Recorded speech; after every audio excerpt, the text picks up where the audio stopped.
Jesus for showing up on a day like today. You know, I get extra points, so I have it on good authority.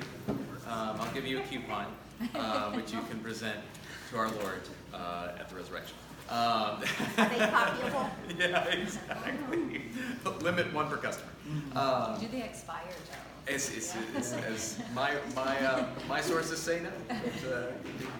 But let's open in prayer. The Lord be with you. And also with you. Let us pray. Almighty God, we give you thanks for the Holy Scriptures which you've given to us to know your heart for the world. We pray that so that they would not just be dead letters on a page, but channels of grace into our hearts, that you would give us the most wonderful gift of love and charity so that we can hear your word in our lives today. Amen. Amen. All right, so this is going to be our last session on Mark. So we've kind of walked through Mark, the unheard words of Mark, and so we're at Mark chapter 13, verse 9. And this passage is heard in Luke, actually, so it's not strictly unheard completely. We read this in the Lucan year, but I wanted to just to kind of add in or help like the differences between the Markan and the Lucan account, because there's a little bit of cool stuff going on here. First of all, so I'll read the sections 9 through 13 in chapter 13. As for yourselves, beware, for they will hand you over to councils, and you will be beaten in synagogues, and you will stand before governors and kings because of me, as a testimony to them. And the good news must first be proclaimed to all nations. When they bring you to trial and hand you over, do not worry beforehand what you are to say, but say whatever is given to you at that time, for it is not you who speak, but the Holy Spirit. Brother will betray brother to death, and a father his child, and children will rise against parents and have them put to death. And you will be hated by all because of my name, but the one who endures to the end will be saved. So it's a passage that's about future persecutions of the followers of Jesus. Luke, again, he tends to bring this material more into the central part of his narrative. For Mark, this is all Jesus is coming to the very end of his life. He's about to enter into the trial phase, so to speak, and so he's kind of giving you his last will and testament. It's like, just to let you know ahead of time, this is what's going to happen to you. Luke adds to Mark's synagogues. Luke adds and prisons. Why would Luke do that? Well, because Paul was thrown into prisons, and so. And so, in a sense, Luke, having Paul's sufferings in his mind, adds in that extra little. Not only will you be, punished by synagogues or beaten in synagogues, you'll also be beaten in prisons, because, after all, that happened to Paul. So Luke adds that in, so you can kind of see some Lucan crafting of the story by bringing Paul's journey into it, and also because Luke has a second volume in Acts, kind of the Gospel of Luke and Acts function as volume 1 and 2 of his story. And so, again, Paul is going to be featured quite prominently in Acts of the Apostles. So, in some ways, he's trying to connect and help you say, oh, okay, that's right. So, Jesus said this here is fulfilled immediately in volume 2 in Acts. Mark doesn't have to worry about that. So, he's ending his story with Jesus. And Mark adds, there's a phrase here in Mark that's not in Luke. It's in verse 10. And the good news must first be proclaimed to all nations. Now, this should sound really familiar to you, because you don't hear that in Mark, but you do hear a very familiar passage in Matthew 28. All authority in heaven and earth has been given to me. Go, therefore, and make disciples of all nations. So the commission, in a sense, the commissioning for Mark is something that happens directly before Jesus' crucifixion. He's going to take this, that first the gospel must be preached to all nations before everything gets wrapped up. is, in a sense, for Mark, he has Jesus link that directly to his suffering death. So he kind of says that, in a sense, the mission of the church will involve an embrace of the cross.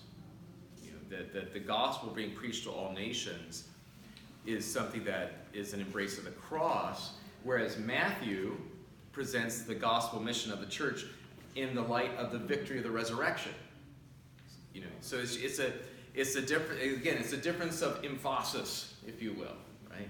It's just a difference on how you see the mission of the church, and it's both the same. You know, that both have Jesus saying, "We're going to preach this gospel to all meaning all peoples, the Gentiles." In other words, the Gentiles. That's what in the New Testament, when you see nations, that's an Old Testament word for basically the peoples out there, all the non-Jewish peoples. It doesn't mean nation states like France, Germany, Luxembourg. You know, that's not what Jesus had in mind. These are, you know, ethnic people groups. In other words, the ethnes in Greek, the ethnes, the peoples, translated nations, which I think is misleading, right? But anywho, so the gospel is preached to the nations. So again, first of all, it extends the timetable of the divine plan. That is, that God is working a plan of salvation that is going to be inclusive of all peoples. So until kind of the mission expands to the fullness of humanity, right, don't expect me to come back. Right? That's the mission. Is God's plan of salvation is something that embraces all peoples. And it also, again, puts the mission of the church in context of the church's suffering.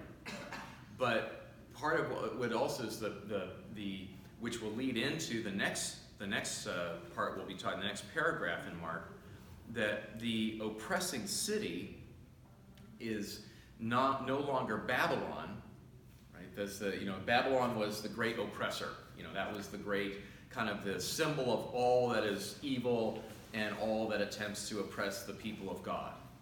But now, in a sense, Jesus is talking about persecution here is basically Jerusalem has become the symbol of oppression.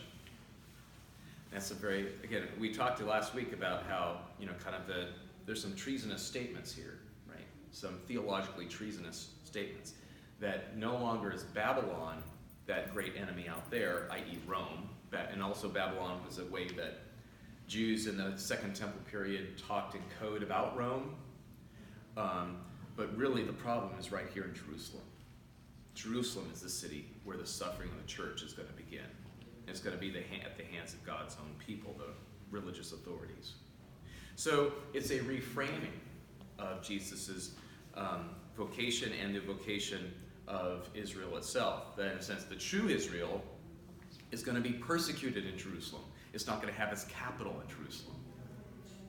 Which is, you know, so that's a significant shift, right, for the church's self-understanding. That's going to lead right into the next paragraph, which is truly an unheard word. It is this, none of this or its parallels are heard in any of the Gospels at any time on a Sunday morning. It's verses 14 through 23. But when you see the desolating sacrilege set up where it ought not to be, let the reader understand, in parentheses, right? Then those in Judea must flee to the mountains. The one on the housetop must not go down or into the house to take anything away. The one in the field must not turn back to get a coat. Woe to those who are pregnant and to those who are nursing infants in those days. Pray that it may not be in winter. But in those days there will be suffering, such as not been from the beginning of the creation that God created until now, no, and never will be. And if the Lord had not cut short those days, no one would be saved. But for the sake of the elect, whom he chose, he has cut short those days. And if anyone says to you at that time, look, here is the Messiah, or look, there he is, do not believe it. False messiahs and false prophets will appear and produce signs and omens to lead astray, if possible, the elect. But be alert. I have already told you everything. I mean, if you're like me, I'm like, you haven't told us everything. Like, what? What are you? It's like, come on. You're going to leave it there and tell me you told me everything? I mean, I don't know. you probably have had these experiences with your children. It's like, I told you, and then they're like, yeah, I don't get it. It's like, But so Jesus is saying, hey, here it is. I've already told you everything that's going to happen.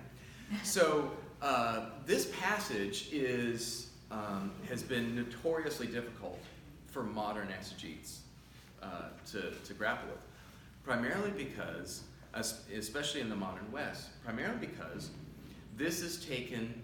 that paragraph is taken to mean the end of the world as we know it, the end of time, right? And all this stuff about, and so it's almost impossible really so the desolating sacrilege. So again, Americans try to, Western exegetes try to say, okay, what is the desolating sacrilege?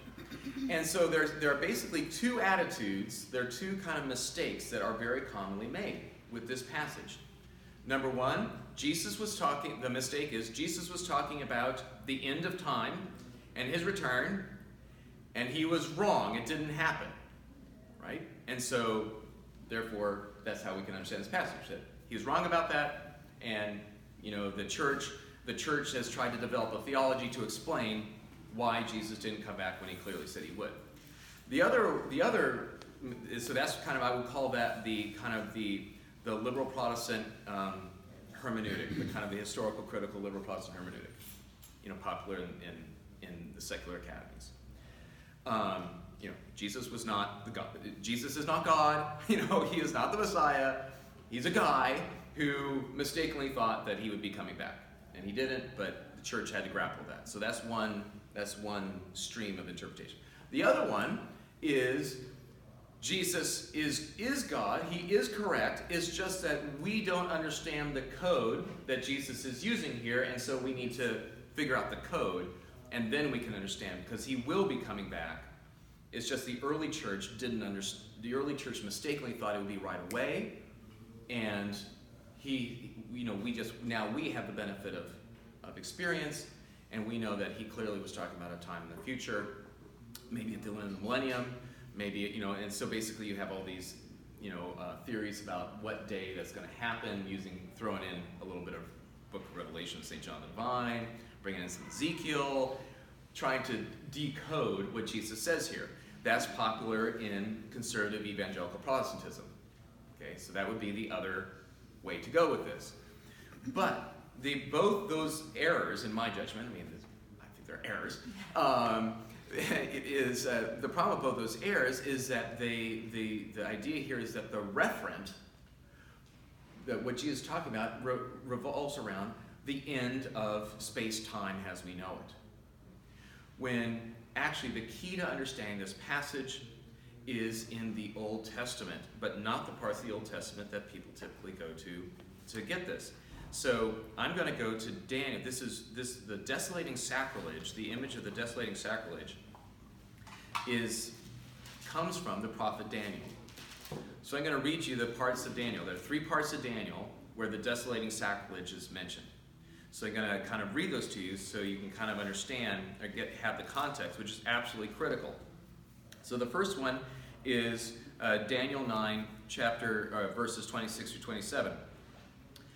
After the 62 weeks, an anointed one, a Christ, shall be cut off and shall have nothing. And the troops of the prince who is to come shall destroy the city and the sanctuary.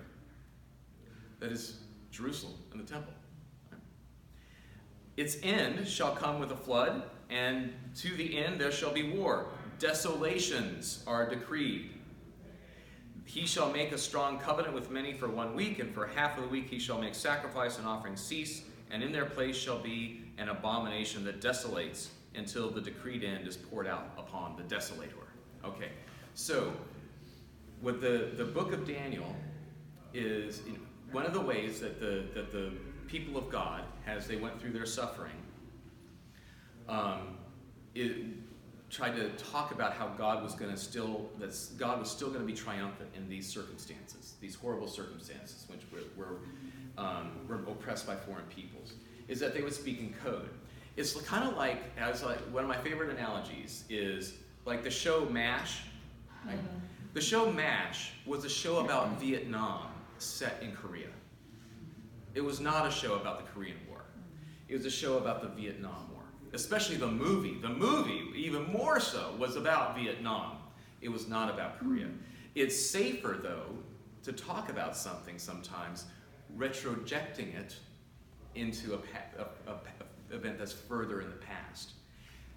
Shakespeare, Henry V was not about Henry V, right? Many of his plays about Richard III was not about Richard III. It was about the intrigues between Protestant and Catholics in his own time. It was about an England that was tearing itself apart after the Reformation, and the palace intrigues that went around Henry VIII and Elizabeth. But you can't talk about that openly if you're Shakespeare, right? You can't say, well, Elizabeth, you have to push it back to the Yorks and the Tudors, like the Lancastrian Wars. You have to the Wars of the Roses.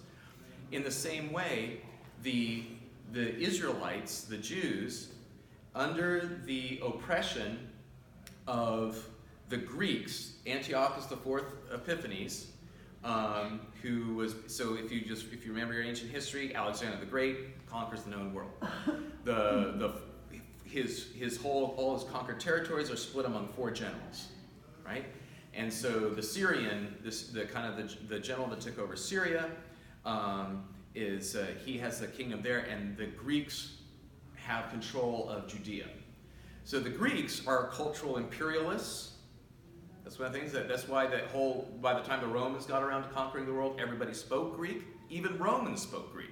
They spoke Latin at home, but everybody spoke Greek. It was like Greek was the English of the ancient Mediterranean, right? And so because the Greeks were such successful cultural imperialists, they would go into cities and they would build gymnasia and baths and pagan temples to their gods and encourage the local aristocracy to Hellenize, to get influence, right? And so they come to Jerusalem, and so Antiochus, the fourth Epiphany, he goes into they conquer the city. Antiochus IV goes into the temple. He pulls back the curtains on the Holy of Holies. Like, this isn't very impressive, but in order to completely dispirit the Jewish people, he sacrifices pigs on the altar of Yahweh in Jerusalem, and it is the desolating sacrilege. Okay? So how do you talk in code about how God is going to give Antiochus IV his just desserts? You retroject that back to the time of Daniel in Babylon, and you use Babylon as the symbol for the Greek oppressors, right? So again, just like you talk about Vietnam by having a show set in Korea, you talk about the Greek occupation by retrojecting it back into the Babylonian captivity, okay? But you have all this language, and so Second Temple Judaism, then with Second Temple Judaism in the time of Jesus, they're like, now the Romans are in the place of the Greeks, and so look, we have this handy code for talking about how God is going to show up and get rid of these foreign occupiers. In AD 40, this is something that would happen, so AD 40, Caligula tries to, he basically makes an attempt, it's not successful, they wind up abandoning it, to set up his image in the Holy of Holies in the Temple of Jerusalem. It's like, oh, I hear that Herod's temple is quite something to behold. I think I should have a statue of myself there, right? And the local officials slow walk that project until Caligula dies. Wise officials, they wait because they knew that if they attempted to do that, the entire Judean province would go up in flames, as it did only 30 years later anyway, right? So the desolating sacrilege, it had to do with the Romans, right? The Romans, and so you can hear about how there's going to be a Christ who shall be cut off, an anointed one who shall be killed, and shall have nothing. The troops of the prince who is to come, that would be like the Romans, shall destroy the city and the sanctuary. This is the language. So let me then read to you the next reference, which is Daniel 11:31 through 35. Forces sent by him, meaning the prince who is to come, The forces sent by him shall occupy and profane the temple and fortress. They shall abolish the regular burnt offering and set up the abomination that makes desolate. He shall seduce with intrigue those who violate the covenant. So they're going to be collaborators. Not too hard to understand who those people are. You shall make a covenant, seduce with intrigue those who violate the covenant. But the people who are loyal to their God shall stand firm and take action. The wise among the people shall give understanding to many. For some days, however, they shall fall by the sword and flame and suffer captivity and plunder. When they fall victim, they shall receive a little help, and many shall join them insincerely. Some of the wise shall fall, so that they may be refined, purified, and cleansed, until the time of the end. For there is still an interval until the time appointed. Okay, let's go to the final reference. Daniel chapter 12, one more chapter, verses 10 through 11. Many shall be purified, cleansed, and refined, but the wicked shall continue to act wickedly. None of the wicked shall understand, but those who are wise shall understand. I.e., let the reader... So now do you get what Mark says? Let the reader understand. Mark is, again, with pointing. So so he quotes Jesus. Jesus is doing the desolating sacrilege thing, but then Mark, just to make sure you all understand it, friends, says, let the reader understand. He's pointing to the wise shall understand. It's like, this is Daniel, people. Jesus is pointing to Daniel. From the time that the regular burnt offering is taken away and the abomination that desolates is set up, there shall be 1,290 days. Happy are those who persevere and attain the 1,335 days. But you go your way and rest. You shall rise for your reward at the end of the days. All right. So that's the whole context when Jesus says the desolation that abominates, or the desolating sacrilege. He's pointing to these specific passages in Daniel that talk about a foreign power in Second Temple Judaism, understood to be Rome, that will destroy the city, right? And that's the context. Now, I want to read to you one thing that American Protestants don't have at their disposal, because it's like, oh, that's Catholic stuff, is something from the Apocrypha. So your typical Southern Baptist has no idea of any of the intertestamental literature, aka the Apocrypha, but it is absolutely critical to knowing what Jesus is talking about, because Jesus had it at his disposal. So if you want to know what Jesus was talking about, maybe you ought to read the books he had, in his head, and the people around him all knew. Not only the books, but the stories. It's the stories. So this is the book of Maccabees, which talks about the successful Jewish rebellion against the Greek occupiers, right? This is where the story of Hanukkah comes from, right? So they retake Jerusalem. So there's this passage in the first chapter of Maccabees, 54 through 56, right? And so here's the passage. So this is describing what Antiochus IV did in Jerusalem when he conquered it. Now on the 15th day of Chislev, in the 145th year, they erected a desolating sacrilege on the altar of burnt offering. They also built altars in the surrounding towns of Judah and offered incense at the doors of houses and in streets. By offering incense, what that means is they conducted pagan worship in front of every Jewish household. Doors, like the threshold of the door where they had, they've tacked up the symbol of the commandments and, so basically, in other words, made every Jewish home ritually unclean. So basically, the Jews the Jews who are willing to stay in their home are the Jews that are collaborators. They're ready to work with you. The Jews that can't, now you know who they are, and you go round them up and you kill them. Right? Easy way to identify who's going to go along with the new regime. Right? Brilliant in its barbarity, but still. So then they go around from all these towns in Judea, and they gather the town together.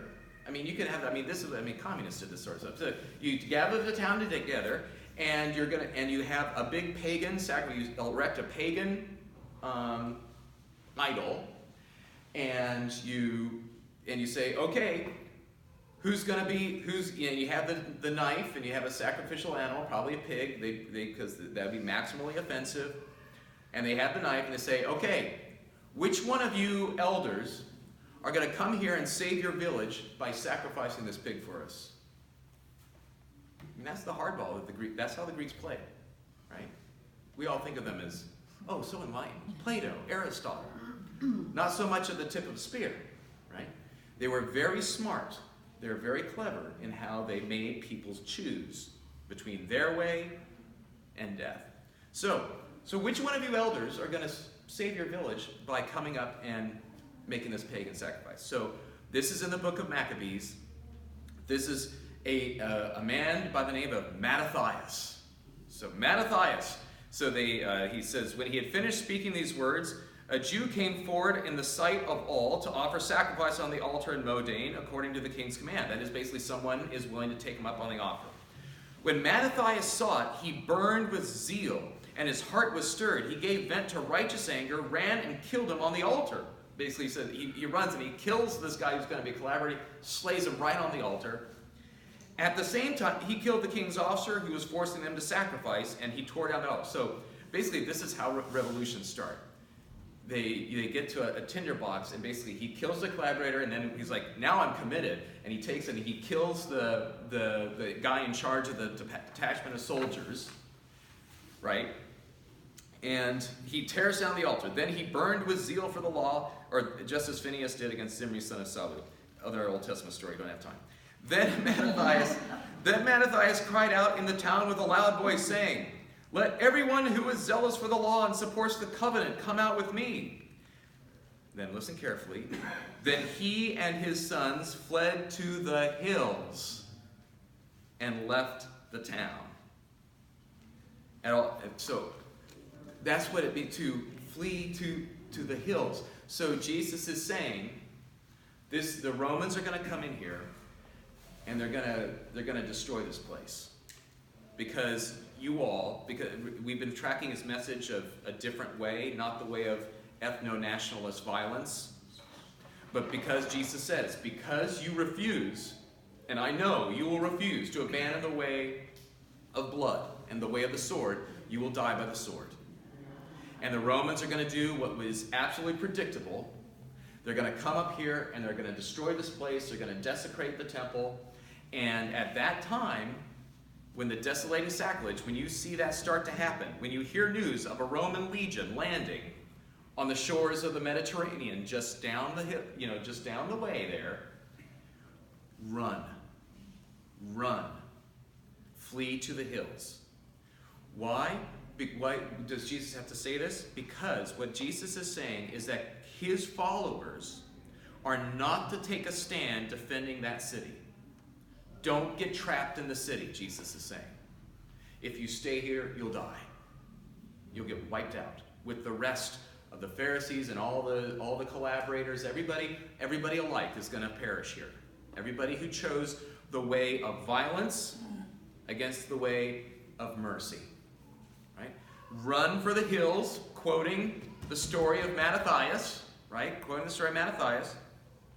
Flee to safety.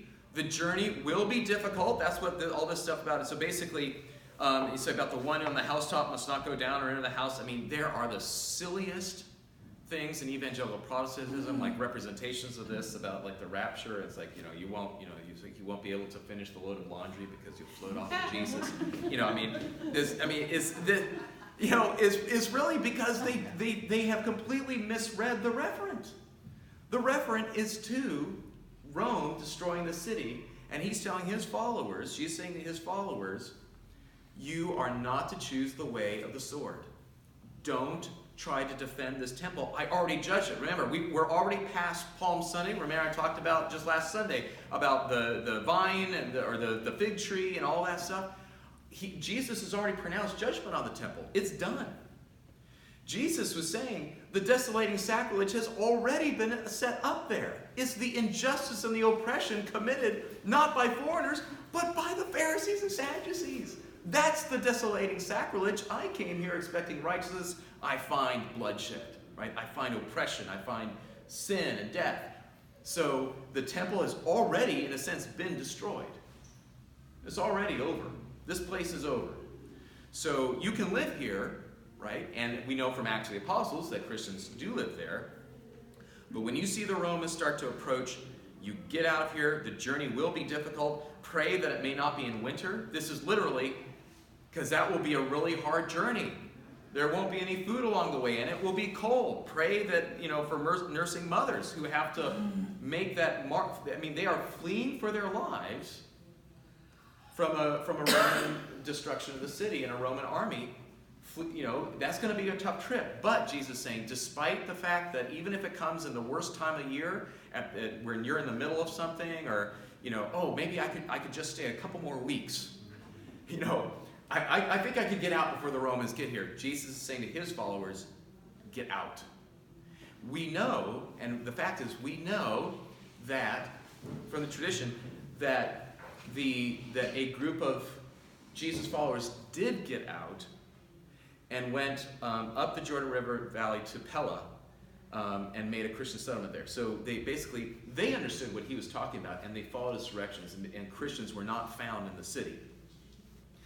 They found Pharisees there. They found zealots there. They had the Sadducees were trapped there. They were all killed. They were all wiped out by the Romans. Right? The early church wrote this in to basically, this is the vindication of Jesus' word. Basically, the church said to, remember, primary mission field in Judea and Syria, other Jews. So Jews said, Jesus Messiah told you this was going to happen. We got out because we were warned, right? That Jesus, his word is vindicated. What that means is that Jesus is a true prophet. Critical when you're ministering to Jews, right? When you're saying to other Jews, this crucified Messiah was actually vindicated. Not only in his resurrection, but he was vindicated in his predictions about what would happen to Jerusalem. Okay? So once you understand that, then it becomes absolutely clear, and the purpose of Jesus' teaching here becomes clear, right? The idea that in those days there will be suffering such as not been from the beginning of the creation that God created until now, no, and never will be. This is not an eschatological saying. This is saying that Jerusalem's going to be destroyed and it's never going to be rebuilt, which is what happened, right? I mean, in a sense, not until the modern period. I mean, really, that Jerusalem is destroyed in AD 70, and it doesn't come back, right? Until the Christian Byzantines started making pilgrimages there, the city, and then it starts building up around the Eastern pilgrimage routes start building up. So in terms of the Jewish people, Jesus' words came true. The city was destroyed, not to be rebuilt. Jews were under pain of death. Jews under the pain of death were not to approach the city of Jerusalem. But after the destruction in AD 70, it's like, if we catch you up there, if we even catch you up there, we know you're trying to do something weird about that temple, right? And so don't let us catch you up there. We'll kill you, right? And your family. And actually we also know that because they didn't find Christians in Jerusalem, but we know from the letters around the campaign that Pompey, who was the conqueror of Jerusalem, Pompey basically, what about this Jesus guy? Where are his people? And they sent a detachment up to Galilee, and they arrested the relatives of Jesus that they could find, brought them down, and they tortured and killed them all there. So basically, they went up and looked for relatives of Jesus that were still up in Galilee, right around Nazareth, right, and brought them down and killed them. So Jesus was trying to tell people, you got to get away. You got to get away. So what does that mean for us? What does it mean for us? Well, then basically what our interpretation of this no longer is like decoding to find out when the end of the space-time reality is going to be. Rather, it's about learning an ethic of following Jesus by analogy. What are we willing to die for? Right? What are we willing to kill for? Actually, most people's list of killing is longer than their list of dying for. Most people have a lot of things. Oh, I'll kill for that. I'll die, not so much. But, but it does pose the question, right? It basically, Jesus is saying that this thing that you thought was the most important center of the universe and the center of your national life as a people, I don't want you to defend it. I've already put judgment on it. Get away from it, because you're more precious. The good news is more precious than any building, right? So in a sense, we're called to take this as an ethic. This is the context for Jesus saying, those who live by the sword will die by the sword. It's, how do you run your, how do you imagine your political life? How do you imagine your economic life? How do you imagine your national life, your cultural life in light of the gospel and following Jesus? What's the most important thing? You follow that. Don't stay in a doomed city, right? Don't spend your life, don't spend your blood over something that is of this world and is going to go away anyway, right? Have it in perspective. Live in Jerusalem as long as Jerusalem is there, and the early church did, right? They had a mission field there. They evangelized. They built the church. But when the time came, they left. Right? So it's not like this world is terrible. Flee to Idaho or something and start a commune. It's I guess that's where people go. Idaho or Oregon, I don't know. But don't do that. Work for the welfare of the city in which you live, like Jeremiah tells the Jerusalemites in Babylon. But that's how you understand yourself in the story. You understand yourself that no matter how you live and what context you're living, you have to understand yourself as being foreigners, strangers in a strange land. And you can work for its good while you're there, but fundamentally, your citizenship is somewhere else. That's not your land. That's not your life. Your life is somewhere else.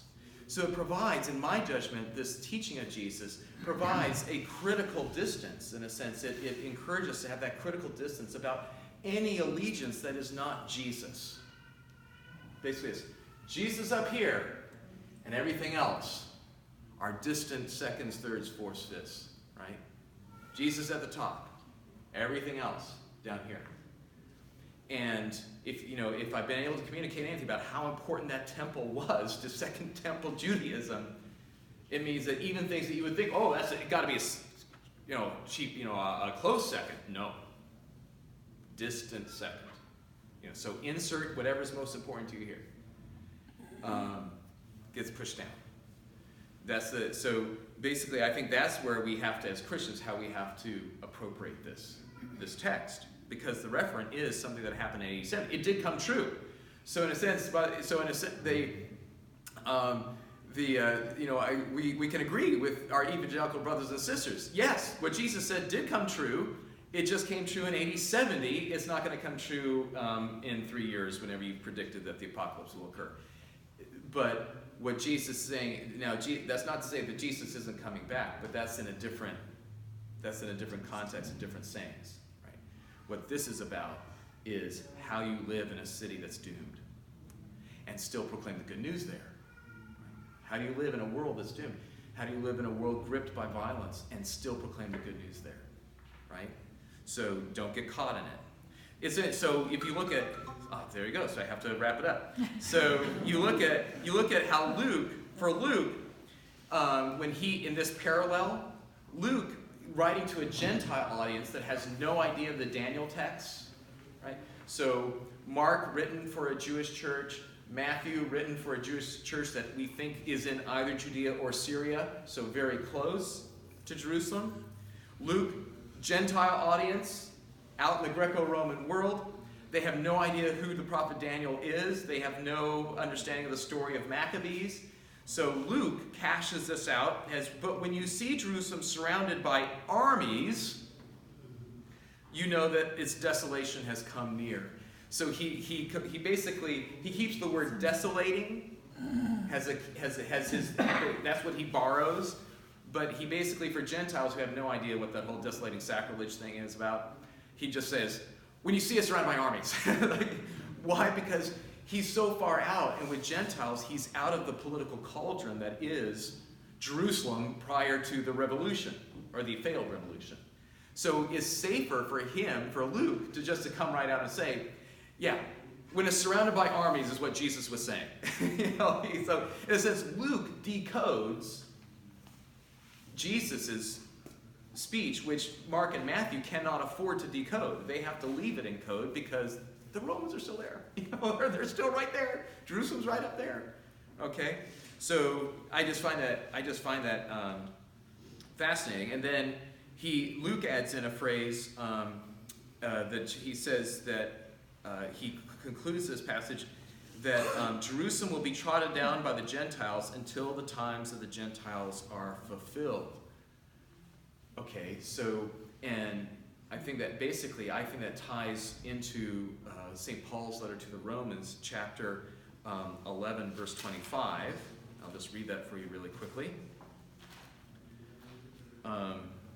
So he says, so that you may not claim to be wiser than you are. There's that wisdom thing that when it's wiser than you are, brothers. I want you to understand this mystery. A hardening has come upon part of Israel until the full number of Gentiles has come in. That's what Luke means by the age of the Gentiles. It means the age of the church's mission to the Gentiles until the gospel is proclaimed to all peoples. So basically, that this is... So what Luke is trying to communicate is that the temple is not going to be, in a sense, the temple is not going to be the center of the universe, which was, the center of the world. That's over. Now it is the age of the Gentiles, not meaning the age of Gentile dominance, but the age of Gentile mission. And until that comes to a conclusion, Jesus won't come back again. So that's kind of Luke's take on that. Okay? So those are all the unheard words of Mark's gospel. I'm camping next weekend, and one last time before Easter, and then so we'll be off next Sunday, and then but the Sunday after that we'll start with Matthew's unheard words. So we'll get into what's his particular vision. So anyway, great to have you here. Glad we got through Mark, and onward and upward.